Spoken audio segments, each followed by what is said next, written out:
sipping that moonshine and I'm plastered. Everyone, welcome back to another episode of the Moonlighters Club. We got video. I'm very stoked. Special guest. He's actually been here twice because I don't know what I'm doing, but I'm glad we got him here. Ryan, what's going on? My brother, thanks for having me, man. It's good having you here. People need to see you, man, and they got to hear you. Thanks, so, Ryan, let's give. Let's see. I don't even know where we want to start. What do you do for a living? We can start from the top. What I do for a living is I currently work in account management. I work for a company called Everquote.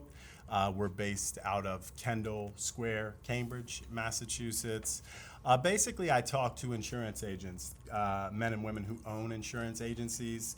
My responsibility, I guess, job function would be optimizing those accounts. I'm responsible for churn, which is if somebody cancels, that falls on me. That takes money out of my pocket. So my responsibility is to basically look at any given targeted geo in any specific state. Our job, our service that we provide to these agents is we provide consumer information. So if you went online and you were looking for an auto insurance quote, there's steps you take to get there. You know, you Google, your whatever. We advertise everywhere. So once those people come through, they're bid on by these agents. My job is to drive all that traffic to them. It's boring, tedious work, but it's important. Nice. Okay, so we met at Everquote, right? Yes. An event. Yes. Aptly called Black Knight. One of our mutual friends introduced us. Yes. And she told me about the project that you're starting. So what's the name of that project and describe it? Cool, yeah. So shout out to Bree. Shout out to you, Brianna. The name of the project is Path. So it's People After the Hustle. And what that is I am an ex-convict. I felt it was very important to share my story of the transition of what it was like, not only doing a lot of time and everything that encompasses and entails, but more importantly, the transition out of the institution. Because I went away in 2001 and I came home in 2010 and the world had changed, brother. That's crazy. It was there was no texting, there was no Facebook, there was none of that. So like I come home, I'm on parole and probation, and it's over now, so I can say this, I gotcha.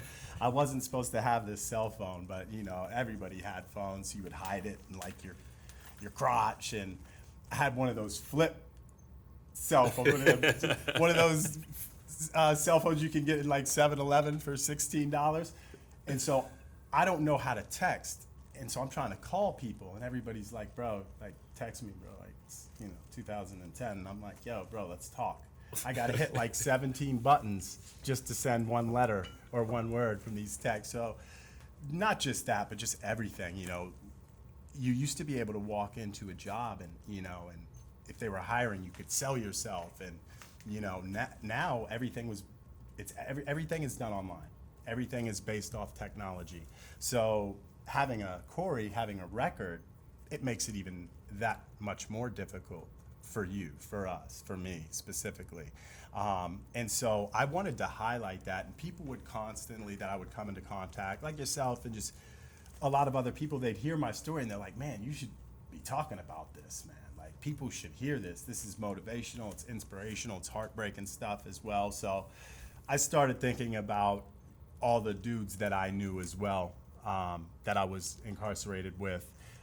And I'd heard so many stories. And then I had known men and women who had been home for, extended period of times, like myself, who were doing the right thing, working for the city of Boston or, successful business corporate exec. And I was like, people never hear these stories. They hear is like, Johnny got locked up again, or this one got locked up again. And I was like, well, what if I could highlight the people that are doing it the right way, that have like suffered through adversity and have come out on the other side, and now they're paying it forward, not just professionally, but, giving back to their communities, involved in, just positive life shit, and so that's where I got the idea, and then I kind of like semi-announced it, and then I had like every ex-con that I've ever met, like, yo, Florida, man, yo, want to be on your show? And I'm like, bro, you're still selling drugs. It's kind of not what I'm doing here. You know what I mean? Like,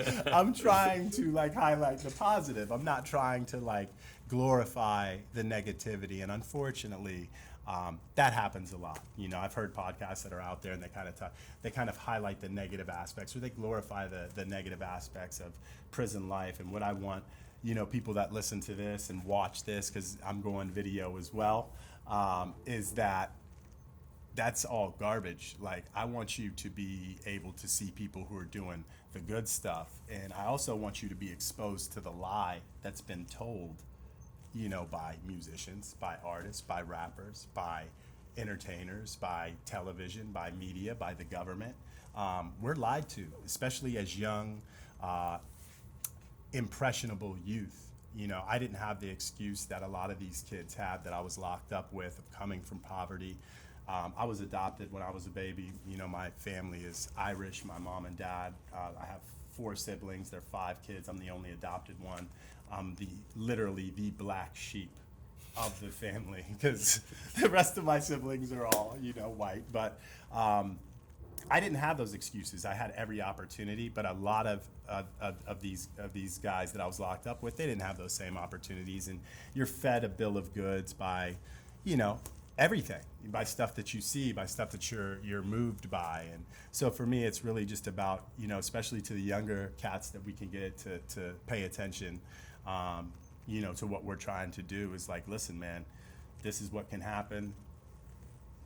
Your boys and all these people that you think are going to ride with you, you'll be lucky to get 18 months of letters out of them before they're trying to slide off on your baby mother or holler at your old girlfriend. So just a lot of misconceptions and lies that I want to expose about incarceration and the glorification of it, but more importantly, really just shedding light on the positive people who have come home and really like beat the odds. And that may sound cliche, it's really not. I'm living through it. I've lived through it. The reason the rate of recidivism is so high is because they make it extremely, extremely difficult for men and women when they come home from prison. And that's another thing that I want to affect and change by doing what I'm doing. So Nice, man. So how long did it take you to become so, have you always been able to be open about like who you are, your past, like your plans for the future? Did that take time even coming out, being able, all right, I'll tell these people, like, you know, I have no problem telling people what I've been through and things of that nature? yeah, see, like with me, like, man, I talk too much, bro. You know what I'm saying? So it was never like an issue for me to share. I think I overshare sometimes. I've been told that, because like I think that whole experience, when people hear it, the reactions I get from people, it's such a positive and powerful thing. It makes me want to talk about it more. Okay. I feel like people that don't want to interact or have relationships with you, or, you know, just hear what you have to say because you've been through some difficulty, aren't people I want to surround myself with anyways. Yeah. I like people who are authentic and genuine, and that's even something like for me, I guess the comfortability of it is just being 100% open and honest about how I got to where I got, like the family stuff that I went through, building up these walls that I broke down when I was in prison just through conversing with men who had been locked up longer than I'd been alive. So there's no shame in me like about where I've been anymore. But it's a very good question, and I guess the long answer is no. I don't really care. I think it's awesome that people can see people who maybe not have been that great of people. I was a piece of shit. Like when I was a young kid, I was, you know, and everybody's like, no, you know, they're good kids, and that, no, I was a piece of shit, you know, and there were reasons behind it, but that was the reality. Like it was emotional damage and that, you know, I had gone through with my mom, and being adopted and feeling not loved as much as Yeah. my siblings, and I never knew any of that stuff. I mean, I think I knew it, but I didn't know how to process it or deal with it, which led me into the direction that, I eventually went into, which was the streets. Because I figured if I couldn't be as good as my siblings and get straight A's and be the good kid, I was going to go all the way to the left and be that bad kid. And now, like, I remember I got a picture from my sister. I hadn't been in for very long. My sister's a year younger than I am, and she had a child. My oldest niece, Sydney, she's now almost 14 years old. Yeah. It's crazy, time Yeah. flies. And I remember looking at her picture, and I was, in prison you don't want to show weakness. You know what I mean? Yeah. Because you're in prison. I mean, I don't know, but I've seen. You know what I You mean? don't I was wanna- sitting there like nodding, like, yeah, I know. You don't want to be that guy. Like, you Can't don't, be, yeah, you don't want to be that guy. Like, it's a quiet tear, and you just hear, like, what's old boy's name? Jason Segel, and forgetting Sarah Marshall. He's crying. Like, I'll keep it down. You don't want to be that dude. So, like, I saw that picture, and it choked me up instantly. It choked me up to the point where, when you're watching a movie back before you're young enough to realize it's cool to process emotions and feel things. Yeah. And you'd see something like really that would get you. Like me, remember the Titans got me for some reason, and I was with this girl, and I didn't want to cry in front of her. And that's like, prison is like that, but times 1,000. So I literally like felt the emotions building up and swallowed them. But that for me was a defining moment. I was like, man, I can make money doing anything. I can't get years of my life back. So, that was like, I just started kind of moving differently. And I still did. I still played poker in the yard. I was still talking shit, doing what you do when you're incarcerated. But my movements and just my general perspective was I was being rebirthed almost, like kind of understanding why I felt this way about these certain type of things and why I behaved the way that I did. And for me, that was the biggest thing that could have ever happened, because Nice. that allowed me to kind of involve myself in like other projects like Project Youth to program in the state prisons. It's not Scared Straight. They bring kids in, you talk to them about your life, about how you ended up in prison, about how easy it is for Yeah. anybody to be there. So, yeah, man. Well, let's talk about the actual transition, because you're right. Sure. There's all kinds of resources you can look at where there's podcasts, movies, TV shows, books about jail, how scary it is, prison. Let's talk about the transition, because I do think that people need to learn more about like what that's like. Because you're right. Yeah. You go on the news, you're like, oh, this guy's been in jail before. Why do you commit another crime again? So what's that? You're out, right? You're out. What's going on now? You're out. You're out. So I get out. You looking for work? Whatever. You're Like, looking what, for work. what is that like? That's You- it's hell is what it's like. So one of the most important things that I learned while I was in there is to be persistent and just to not give up, dude. Because I knew it when I came home. I knew I was gonna have to eat a mountain of shit, just to basically be able to prove myself. And that is what it's like. You're going in, you're filling out a lot of applications online. Yeah. When I was first released, I was on parole, so I was stipulated to be in a program, so I was in a halfway house, and they would send you out in the morning. No assistance, by the way. Like, you were walking. Like, if you didn't have family helping you, the state of Massachusetts was not helping you. The parole department, at least, was not helping you at all. So we would go out in the mornings, go to the library, fill out job apps, and then literally I would pound the pavement. Like, I'd walk in, I'm not shy, so I would walk into places like, hey, and I was honest with them, recently been released, looking for work, open to a probationary period, just would really like to, have an opportunity to show you guys what I could do at a Dunkin' fucking Donuts. You shitting me? Huh? You want to talk about swallowing shit? Like, it's so difficult, right? Because these are jobs. People don't realize when you're in prison, you work. Yeah. Like you worked. So you could work in industries, which is like a metal shop. You're carving steel. You're making furniture. People, we can do things. You're right. You know what I mean? I could do more than make you a latte. But at the end of the day, I also understood the position that I put myself in. Right. And that I would have to prove myself. So that's what it was. It was literally, in and out, trying to find an opportunity. And then finally, there was a call center, because they don't care. Call centers wouldn't care if you walk in there with a needle hanging out of your arm. Like if you can make a phone call and put a sentence together, they might give you a job. So luckily, no needles for me. I was sober and went in there, and it was a political fundraising spot, which was really cool because this was right around the time of Barack Obama's re-election campaign, which I was like, oh, this is everything. Like it's Barack, it's my guy, and I loved Obama, so got a job there and did really well. Naturally, I like to speak with people, and I was, on the phone, soliciting contributions for Democratic organizations, and did really well, got promoted. I was working 70 hours, 75 hours a week. Yeah. Fun fact about parole and being in a halfway house is if you are at work, you don't have to be there.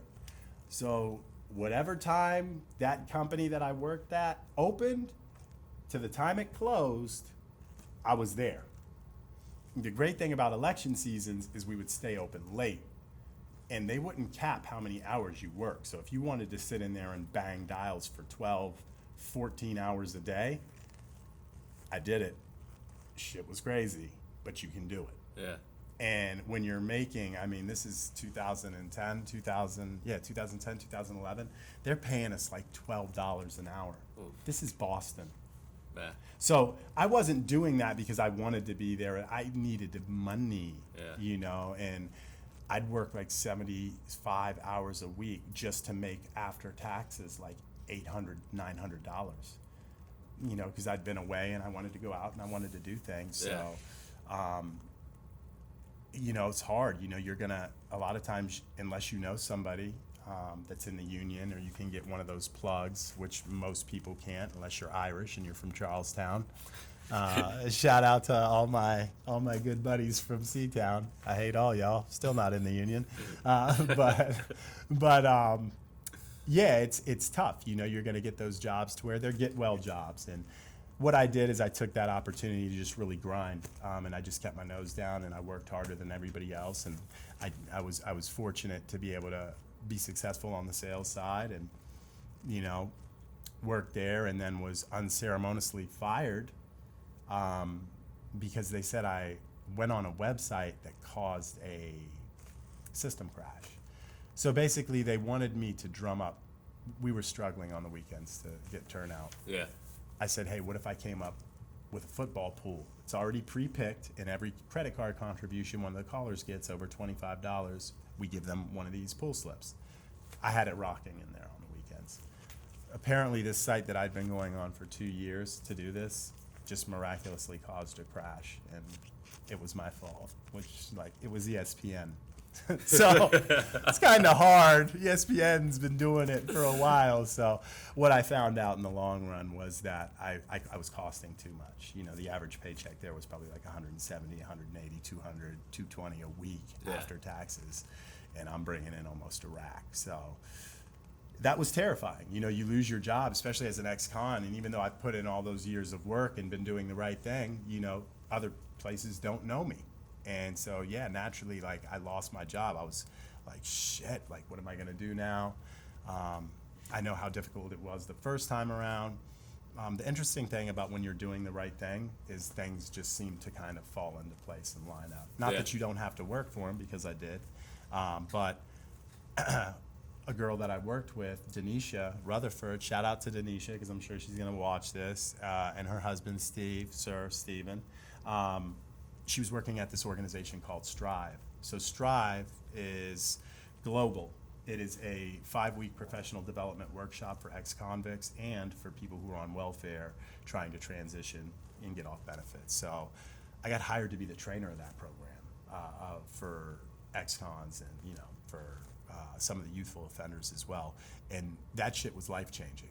That was just a life-changing experience for me. Really rekindled passion just to be in that community and being able to help people like myself who were petrified because they're coming home and they're under immense amounts of pressure, whether it's they owe $30,000 in back child support because they've been locked up for the past 10 years and they don't know what they're going to do. So many different issues, and to be able to like show that person how to write a basic resume, like how to say ask and not ax, like just the little things, like to help people transition into being looked at as somebody who could potentially benefit a company or a corporation. And I did that for a year and a half. Was really passionate about that work. I love that work. It's why I've started the podcast. But when you work in the nonprofit world, it's just that, brother. Yeah. It's ramen noodles and water. So I needed I needed an opportunity that was going to allow me financially to have a little bit more wiggle room. So I had to take a step away from that, and I got the opportunity at Everquote. And again, needed a reference there. They loved me, and once they offered me, they're like, "This is great. Last step, no problem here. Just gonna run that background check." And I'm like, "Oh shit." So I was like, "Oh yeah." I'm like, "What company do you use?" And they're like, "We use HireRight." Now, being as I'm somebody who's filled out countless applications and got interviewed and went through the process and then got gunned at the screening process because of my record, I know HireRight does a detailed search. They do a nationwide search. It's crazy. So I'm like, I can't get around this. So I told them, and they were like, "Oh wow." And I was like, "Listen, I have a lot of references. I've been home for 6.5 years without incident. I'm just looking for an opportunity. My numbers line up. I can help the bottom line of this organization. Give me a chance." And they're like, "Well, who do you have for references?" And I did a lot of work with Strive, who also worked with like Mayor Walsh's office. There was a program called Building Pathways, and there's an attitudinal piece of that program that is derived from the curriculum of Strive. There's a guy by the name of Derek Reed, who's a trainer over there, who originally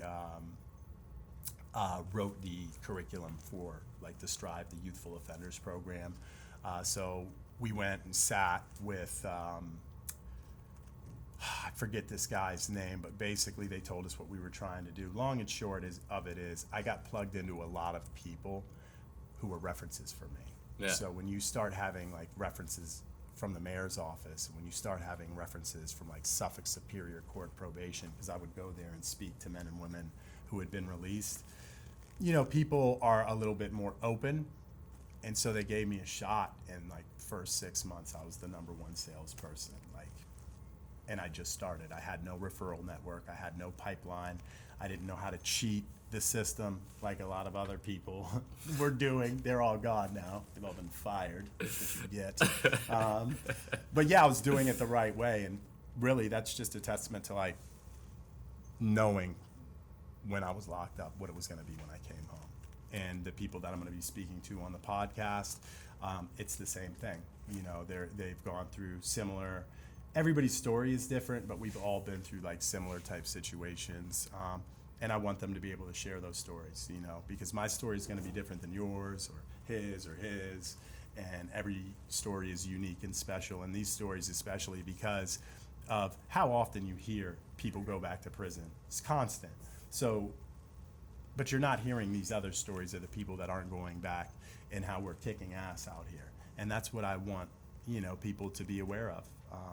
So I think that's with PATH, the goal is to literally have it be global. I want everybody to know about it because people go to prison in every country. It's not just the United States.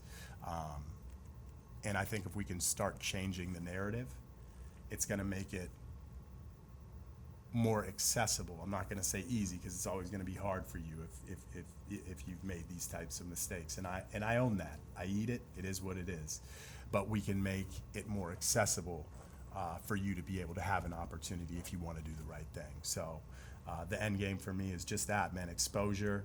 So please, everybody listen. I think you're going to love it. And I'm going to do all types of stuff on this podcast. It's not just going to be me interviewing. I'm going to tell stories from prison that are going to be, some of them are going to be funny. Some of them are going to probably be a little disturbing. I'll put warnings out before the disturbing stories, though, just in case we have any children listening. But yeah, no, and just I'm actually going to do a cooking special at the beginning of June. So I have a few people that are going to come on. And this is going to be video too, so make sure you tune into that. I'm making my favorite prison meal, which was a nacho meal. So all of the ingredients are going to be stuff that you can only get in the joint. Yeah, so there's going to be a bunch of different stuff. I was just doing make prison toast, and I was like, I have no use for this now. Like I was like, why did I watch 45 minutes of this prison toast? Yo, prison toast though, that shit's boring, dude. Prison toast is regular toast. Where they iron it? Like you have toasters in, like where I was at least, there were toasters. Massachusetts is probably a lot more liberal than a lot of states, but there's, not to give away the episode, but like homemade taffy, lollipops, all types of, and it's, soap carvings. Stay tuned for the soap carvings. Some real talented artists out there. You'd be amazed what they can do with a razor and a bar of Irish Spring.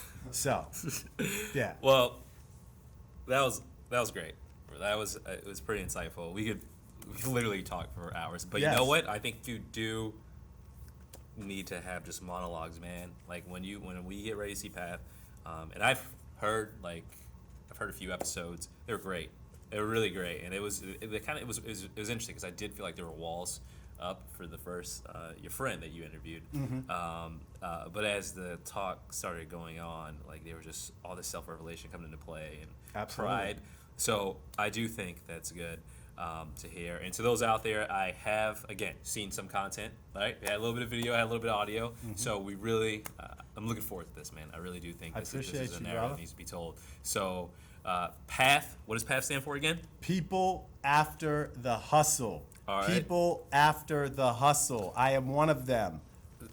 I think that one turned off, so I'm going to go over here. People after the hustle. PATH. Please check it out. A lot of cool people are going to be on there. I'm on the show. I'm a pretty cool person most of the time.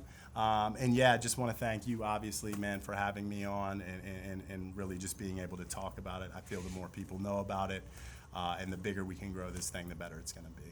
Well, Ryan, I appreciate your time. Yes, We'll sir. do everything we can to help you get that vision out to those.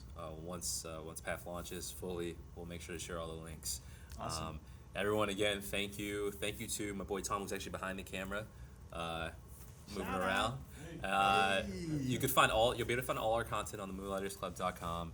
The podcast is readily available anywhere you could find podcasts, and the Moonlighters Club is always looking for new stories and new people to interview, so feel free to drop us a line if you really enjoy the content or if you want to tell your story. So again, Ryan, thank you. Tom, thank you. And to everyone who's listening, we'll be checking with you next time. Yes, sir.